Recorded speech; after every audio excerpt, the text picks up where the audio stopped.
On a mis la main sur quelque chose d'assez fascinant aujourd'hui. Un document qui s'attaque à un Everest pour quiconque apprend l'anglais, les articles a, on et the. Ah oui, le cauchemar de beaucoup d'apprenants. Exactement. Mais attention, ce n'est pas un énième cours de grammaire poussiéreux. C'est le plan de conception d'un podcast pour débutants avec une promesse qui sonne presque trop belle pour être vraie. Rendre cet apprentissage sans douleur. Sans douleur. J'avoue que c'est ambitieux. Franchement, quand j'ai lu ça, j'étais sceptique. La grammaire sans douleur, ça ressemble à un oxymore. Notre mission, c'est donc de mener l'enquête. Comment ce document compte tenir cette promesse? Quelles sont les astuces, les stratégies pour transformer ça en quelque chose d'intuitif? Et ce qui est particulièrement parlant, c'est que la source définit son projet comme un Roslabeni Podcast Narivni Adva. Ce qui veut dire... Ce qui veut dire en ukrainien un podcast détendu de niveau A2. L'intention est claire dès le départ. On ne vise pas l'exhaustivité académique, mais le confort et l'efficacité pour l'apprenant. D'accord. Du coup, la question qui guide toute notre analyse n'est pas quelles sont les règles des articles, mais plutôt comment ont-ils rendu ces règles digestes et, osons le mot, agréables à apprendre. C'est un changement de perspective total. J'aime beaucoup cette métaphore. On ne regarde pas la recette, mais l'art du chef qui la rend délicieuse. C'est ça. Alors, par où commence le chef? La première étape, le document l'appelle le principe fondamental. Et c'est d'une simplicité presque désarmante. La distinction entre spécifique et non spécifique. Voilà. En gros, a ou an, c'est un parmi tant d'autres, et the, c'est celui-là en particulier, celui qu'on connaît. C'est vraiment le point de départ de tout. Et c'est un coup de génie pédagogique. Au lieu de noyer l'apprenant sous de dizaines de cas et d'exceptions, on lui donne une seule et unique boussole, une règle d'or qui va fonctionner dans, disons, 80% des cas. Ce qui donne immédiatement confiance. Bien sûr. Le reste, les nuances, ça viendra plus tard, une fois que cette fondation est solide comme le roc. Exactement. Et pour que cette boussole fonctionne, il faut une carte. Le document utilise un exemple ultra concret. On est dans un salon avec un ami. Ah oui, l'exemple du film. C'est ça. Si je dis « Let's watch a movie », regardons un film, bon, la porte est ouverte. N'importe lequel. C'est une invitation. Une proposition. Mais si je dis « Let's watch the movie », regardons le film, là, la conversation est déjà ailleurs. Ça sous-entend qu'on a déjà parlé d'un film précis ou qu'il y en a un qu'on attendait. Le choix est déjà fait. Un seul petit mot change complètement la dynamique de la situation. Totalement. Et c'est plus qu'un bon exemple, c'est une simulation. Le document ne dit pas « voici une règle », il dit « voici une situation, vivez-la ». Et l'apprenant peut immédiatement se projeter. C'est vrai. Mais ça va encore plus loin. Si on disait par exemple « Let's watch the new Marvel movie », ça fonctionne aussi, même si on n'en a pas parlé avant. Pourquoi? Ah, parce que le contexte est plus large. Exactement. Le document nous apprend que le contexte connu inclut notre culture partagée. On sait tous les deux qu'un nouveau Marvel vient de sortir. The devient un signal de connivence culturelle. C'est une excellente remarque.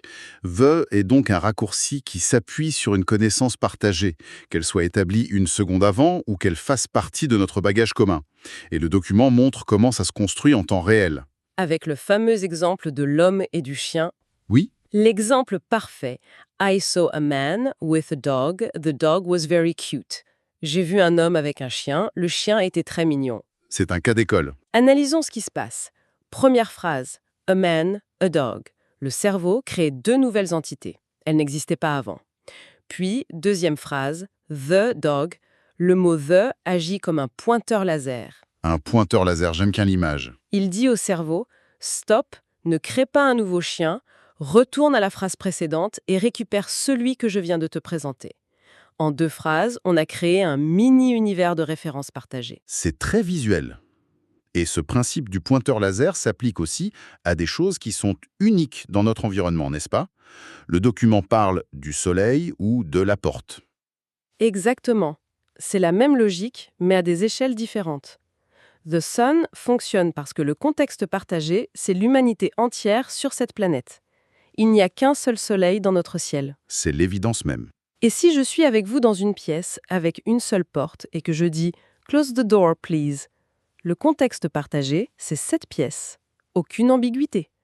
The est l'outil linguistique de l'évidence partagée. D'accord, c'est très clair. La base est solide. Mais vient ensuite le premier petit piège. Le casse-tête qui a coûté des points à des générations d'élèves. Ah, ou Anne. Voilà. Et là, le document pointe une erreur que presque tout le monde fait.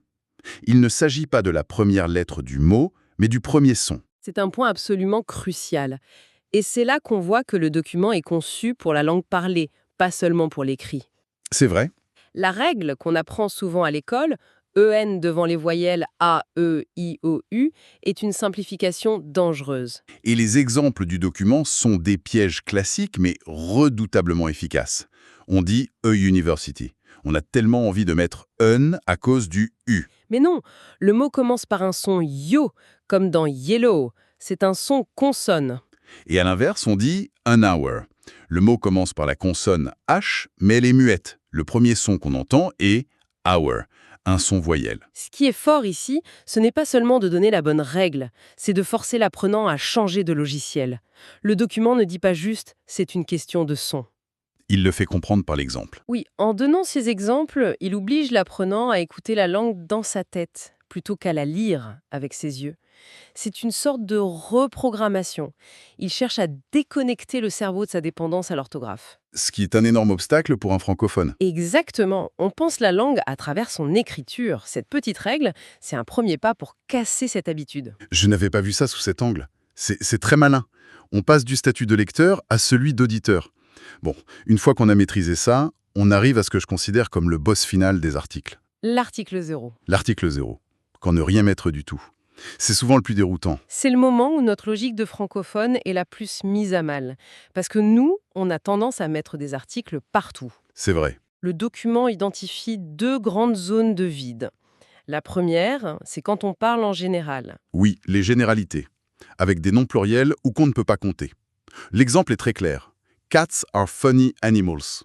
En français, on dirait « les chats sont des animaux amusants ». On met un article. Alors qu'en anglais, si on parle des chats en général, de l'idée même du chat, on ne met rien. Pareil pour I love music et non I love the music. C'est la musique en tant que concept. D'accord. C'est un bon exemple de la philosophie minimaliste de l'anglais.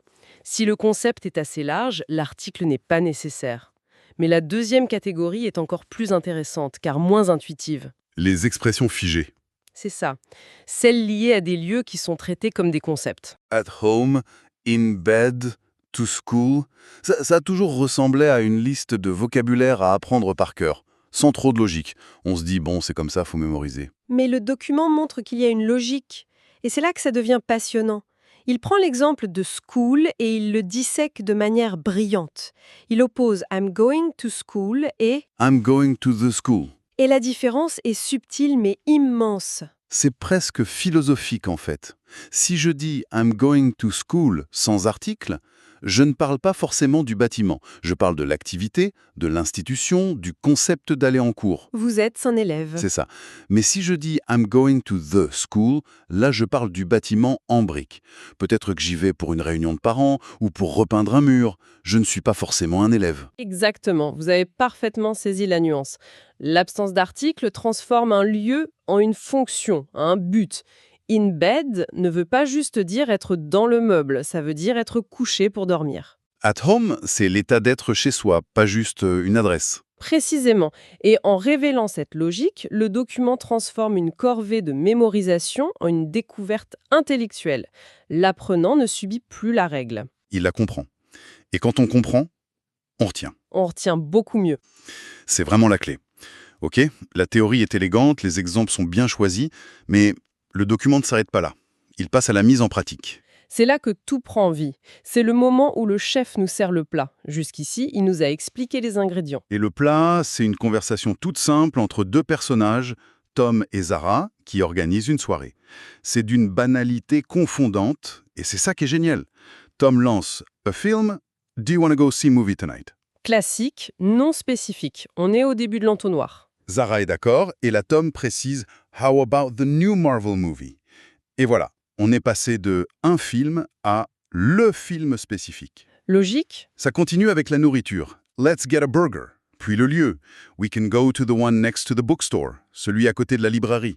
Le script est d'une simplicité désarmante, mais chaque ligne est une mini-leçon en action. C'est la danse constante entre « e » et « the ». Oui.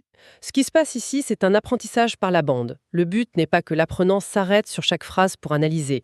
Le but est qu'il écoute cette conversation. 1, 2, 10 fois. Et ça rentre tout seul. À force d'exposition, son cerveau va commencer à absorber les schémas, les rythmes.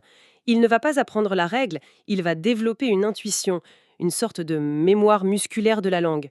C'est l'immersion contrôlée. L'immersion contrôlée, c'est bien dit. Ça rend l'apprentissage beaucoup moins académique, beaucoup plus organique. Et pour enfoncer le clou, le document propose même une idée de courte vidéo humoristique. Franchement, j'ai éclaté de rire en lisant la scène. Ah oui, celle du café. Elle est excellente. On imagine la scène, hein. Un touriste, très sûr de lui, qui entre dans un café et lance au serveur un « I want the coffee » avec un air très assuré. Le grand classique. Le serveur le regarde, complètement perdu, et lui demande « Lequel ? On a du colombien, de l'éthiopien, du décafé ?» Le touriste tout pénaud qui se corrige « A coffee, please ». C'est tellement ça. On l'a tous fait, ou presque. Ce moment où on est très fier de sa fraise et où le regard de l'autre nous fait comprendre qu'il y a un truc qui cloche. C'est exactement ça. Mais c'est génial, parce que ça utilise une technique pédagogique incroyablement puissante. L'humour pour dédramatiser l'erreur. L'anxiété est le plus grand ennemi de l'apprentissage. Totalement. En transformant cette erreur typique en une scénette amusante, le document dit à l'apprenant « Regarde, ce n'est pas grave de se tromper, c'est même drôle. Et maintenant, tu ne l'oublieras plus jamais. » C'est vrai, on se souvient de l'anecdote et la règle de grammaire vient avec. L'apprentissage est ancré dans une émotion positive. C'est bien plus efficace qu'une ligne rouge dans un cahier. Absolument. On passe d'une correction punitive à une leçon mémorable. C'est la signature d'une pédagogie moderne et bienveillante. Si on fait le bilan, le véritable enseignement de ce document, ce n'est pas tant de nous avoir réexpliqué les règles des articles. Non.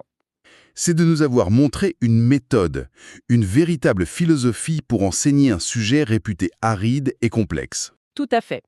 Au fond, ce que ce document nous dit, c'est que pour maîtriser une règle de grammaire, il ne faut pas l'apprendre. Il faut s'y exposer de manière intelligente et répéter, dans des contextes qui ont du sens. Les clés semblent être, d'abord, partir d'un principe simple et puissant. Cette boussole spécifique, non spécifique. Oui. Ensuite, ancrer chaque règle dans des scénarios de la vie réelle, pas dans des concepts abstraits. C'est fondamental. Et enfin, utiliser un ton conversationnel, de l'immersion et même de l'humour pour que le cerveau absorbe les structures naturellement, sans forcer. Exactement. Le vrai secret, c'est qu'elle traite la grammaire non pas comme un code pénal, mais comme une interface utilisateur. Les articles, ce sont des boutons. AN, c'est le bouton découverte, nouvelle information. The, c'est le bouton raccourci, information déjà connue. Et l'article 0, c'est le bouton généralité, concept. Le but du podcast Sans douleur n'est pas de faire lire le manuel d'utilisation. C'est de rendre l'usage si intuitif qu'on finit par ne plus y penser. La meilleure grammaire est celle qu'on ne voit plus. C'est la formule parfaite. J'adore cette formule. Et ça nous laisse avec une pensée pour la suite.